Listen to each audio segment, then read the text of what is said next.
Holy cow. My hair is a little bit of a mess because, well, I ended up taking a bath and it's the day after Thanksgiving, so I'll probably upload a video today. And I had shot one. I don't think I really want to do that one. So I'm going to probably do this one instead. I do that. I always have done that. Now this one, Bill Belichick. A video I've not talked about because, I haven't done a whole lot of videos. I thought it was a big mistake on Bill Belichick's part to do the reverse. Usually, and there's been a few successes with it, but mostly failures. You can count on one hand probably the amount of coaches that have had success going from the college ranks to the NFL ranks. I can't think of anybody that's went the opposite direction, that's went from NFL to college. That's an interesting transition. Bill Belichick's never coached in college, and this was his first stint. And probably his only stint, because the guy's 73, let's be honest. He's not going to be coaching much longer. I thought it was a major mistake because I thought he should have stuck around and maybe found another position in the NFL ranks and maybe pass Don Shula's career mark for wins. That was pretty much all that was left for Bill Belichick to chase because he has every other conceivable career coaching record. And I thought maybe he should have found a job in the NFL and stuck around for another 3 or 4 years. And he was about 22, 24 wins away from that, being that officially owning that record because, let's be honest, of the head coaches now in the NFL, who's going to pass it? Probably nobody. And whether you agree with me or not, I know Bill Belichick is saying the name, there's controversy involved, that he definitely belongs in the Mount Rushmore of coaches in the NFL. If you combine NFL and the NCAA, he still would be on the Mount Rushmore of coaches because, let's be honest, he's one of the greatest coaches ever. I'm sorry, but he really is.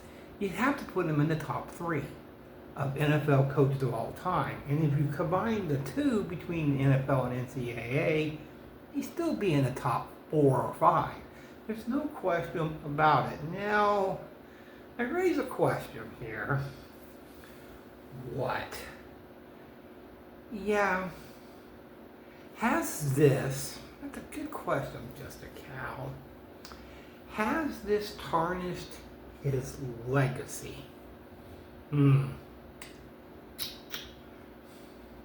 Going from the Patriots, where he was consistently getting 12, 13, 14 wins a year.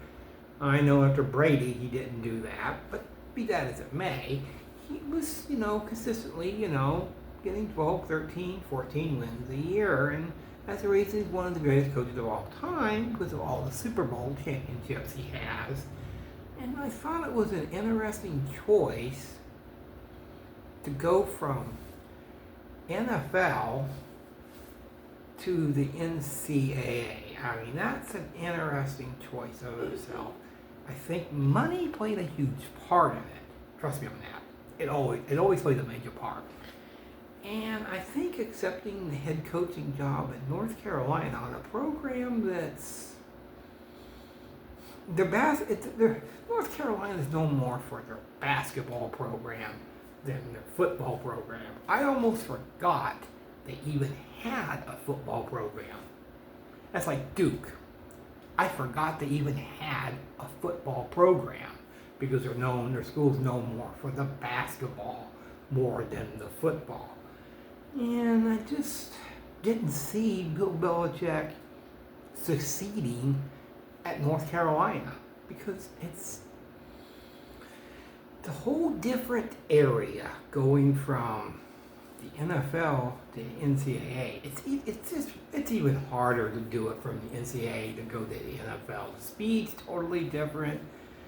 The speed is totally different from the NFL to the NCAA. And that's the reason a lot of coaches that go from NCAA to the NFL, they burn out in maybe a year. They just don't have they don't have it in them to try to stick around in coaching. That's the reason there's few and far between. I mean, there's Jimmy Johnson, and then the rest.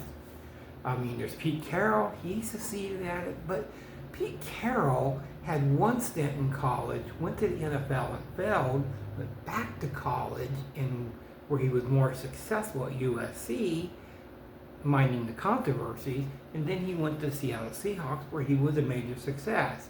So, he failed once, but he didn't fail a second time.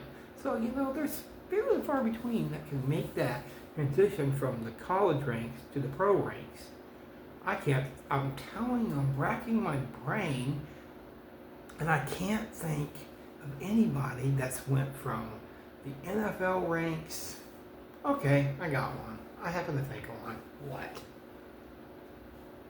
Nick Saban? Okay.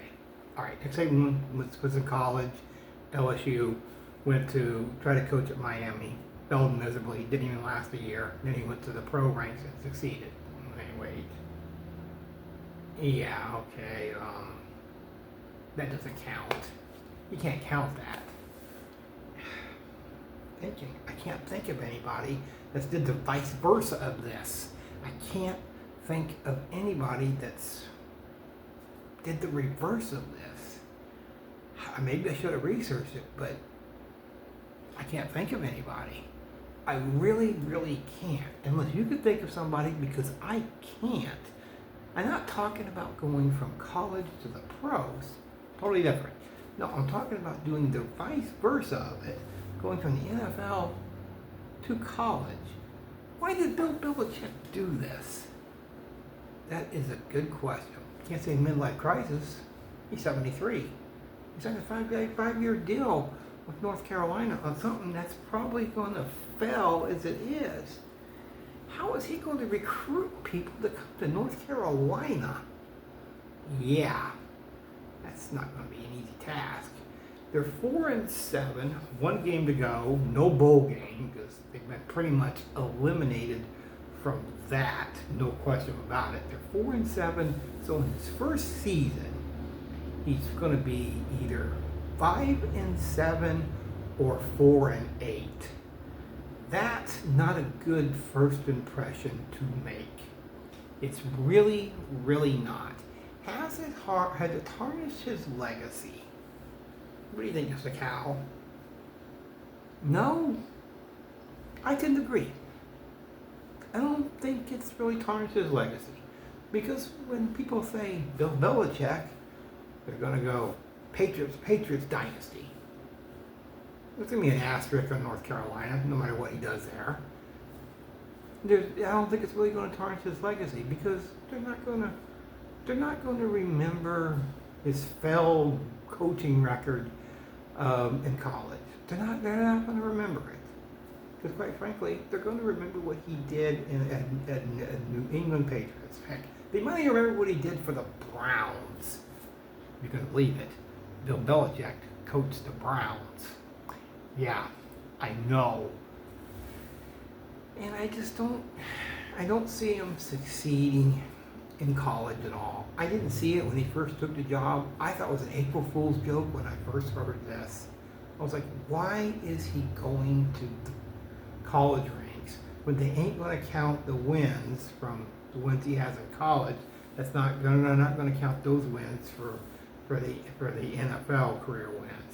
And even though he's done horribly this year at North Carolina, there's speculation that he may be getting offered, get this, he may be getting offered I bumped the tripod, sorry about that. He may be getting offers to coach again in the NFL. and I've heard this script before. I can almost recite it word for word. They always say the same thing, whether it's in college, whether it's in high school, college, pros, it doesn't matter. They go, I'm not interested in taking any of their offers. I'm going to stay here and build this program. Yeah. We've all heard that. We've heard that a million times. It's just the same old tired script, and then they end up taking another job. Will Bill Belichick do that? I bet he will. If the right money comes along, you bet he will. If, let's say, I don't know, randomness here. Let's say, I don't know, they name a team, just a cow. Ah, there you go. Cowboys. Let's say Jerry Jones comes to Bill Belichick and say, hey, I'll offer you $20 million to coach the Cowboys. You know what? I want to raise that. I'll offer you $35 million to coach the Cowboys for 5 years at $35 million per year. You think Bill Belichick's going to turn that down? No, I don't. Not for the life of me, because it's all about the Benjamins. And I just thought this was a dumb decision on Bill Belichick's part. And it's turned out that I'm correct, because I still can't think of anybody that's done the vice versa of this and went from the NFL to the college ranks. It's totally different. It's totally different signing free agents in the NFL, and instead you got to go into the homes of 16, 17, and 18-year-olds and try to get them to come to your school on a program that's not Alabama, a program that's not Texas, a program that's not USC. North Carolina, people forget they even have a program there, a football program that is. And I just didn't see him succeeding. I was the same way with Deion Sanders at Colorado. And so far, I have been absolutely right. Deion has not succeeded in any way, shape, or form at Colorado, and he's still being offered head coaching positions not only in college, but in the NFL. This is also a publicity stunt by Bill Belichick. Don't kid yourself. He wants an NFL coaching job. He does. And I guarantee you, when one comes up with the right amount of money and the right amount of dollars and the right amount of situation, he will take it, guaranteed, and leave North Carolina in the dust. I'm sorry, that's the way I feel about it. But Bill Belichick's legacy has not been tarnished at all by taking the North Carolina job. Has it been a bad season? Yeah. Has it been one of his worst seasons of his coaching career? I say yes. It has been an absolute failure for Belichick to take this job. He shouldn't have taken it in the first place.